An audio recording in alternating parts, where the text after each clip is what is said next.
I was introduced to the art of hand engraving while in college. My major was art, so I thought it was a good idea to learn as much as I could about as many mediums as possible. So one summer I interned at a jewelry store, and I was immediately frustrated by the process. After I graduated, I revisited the art form, and this time I was determined not to let it get the best of me. After many hours of practice, I was in love, and my medium has become mainly that of hand engraving. According to author of American Engravers, Roger Bleal, engraving is the cutting or carving of a design or motif into a metal with a graver or a chisel. This technique can be used to decorate a variety of materials, including wood, glass, so on. But since I work metals, I use to decorate jewelry, knives, and even guns or car parts. Some could say that engraving was born as far back as 500,000 years ago, as evidenced by stone carvings found throughout the world. As long as man has used tools, we have employed the use of engraving as a decorative device for centuries, with some basic principles still used today. When I first started, I had no idea how vast the engraving world is. There are so many different schools of thought, motifs, designs, and tools that I could stand here talking all day. So I narrowed the topic down to the evolution of the most important part of engraving, the graver itself. As with most things, engraving has evolved over time. The oldest of the techniques uses simple tools, such as a hammer and a chisel, and all the work is done just by hand. This practice was used for centuries before the use of pneumatic gravers, invented in the late 70s. While these processes are done by hand, the use of machines were introduced to the art of engraving in the 1930s, with the use of a pantograph machine, according to the engraving machines company, Gravograph. Over time, this machine has advanced to employ the use of computers and lasers, a process that is mainly used commercially. It is also interesting to point out that while the technology has progressed, many still use the original methods today. Since I work largely with pneumatic tools, I am always amazed by the past and current work of those who use the early hand tools. For example, according to engraver Adone Pozzobon, the oldest of the traditional methods used is that of a hammer and chisel.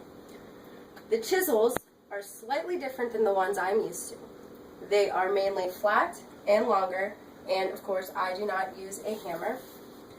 By lightly tapping the chisel with a small-faced, lightweight hammer, a small amount of material is removed to achieve the desired design. This method takes a great amount of skill and time, and you have to practice control over both hands. While this technique is still used today, it is not as common as it once was. Another way to hand engrave is to use a push graver. This method uses a graver similar to the ones I'm used to. Shorter than the chisel used previously, this graver can come in a variety of styles to make different cuts, such as a square graver, round, flat, and 90 degree. This graver typically has a wooden handpiece that fits in the palm of the hand. This does not use a hammer to produce the forward motion across the piece. Instead, pressure is applied to the handpiece, causing the graver to move forward along the design, which is where the name comes from for a push graver. You're pushing it across the piece. This method takes an extreme amount of control because it is easy for the graver to slip and skid across the piece being worked. While these methods are considered more of an old school approach, many engravers use a pneumatic hammer for their work, including myself. It is also known as pneumatic pulse hammers because these gravers use a compressed air source. When something is pneumatic, that means it is operated by air or air pressure. For a pneumatic pulse hammer, these gravers use a compressed air source. The appearance is similar to the push graver, but instead it is attached to an air compressor that helps push the graver across the piece. By using these, one is able to engrave without the use of a hammer or pressure by hand. They are easy to control, and I find that I can focus more on achieving the desired design, along with it being less time-consuming. I have a video of myself using Engraver.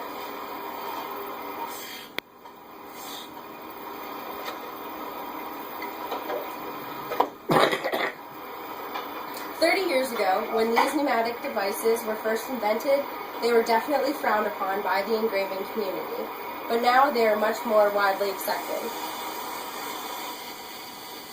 It works by pushing a pedal.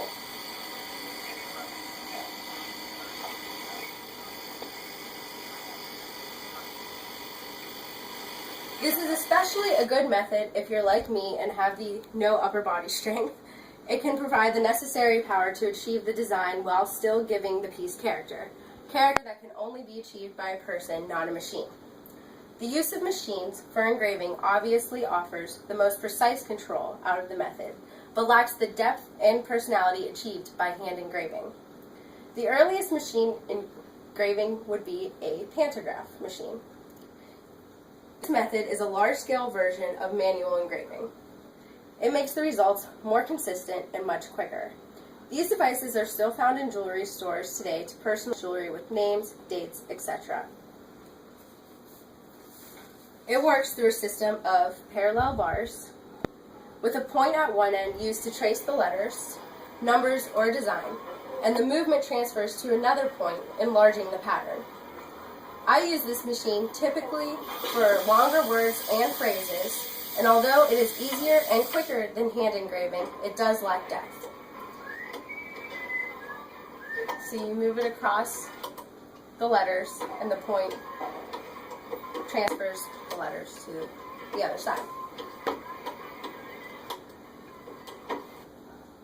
And of course, there are computerized engraving machines. These are the type of machines that stores such as Things Remembered use to engrave their products. I've never had experience with these machines, but according to cncengravingmachine.net, a computer is used to control a machine that does the engraving process. A file is first created on a computer that is fed to the machine, and using a variety of different tips and drills, the design is transferred to the surface of the piece.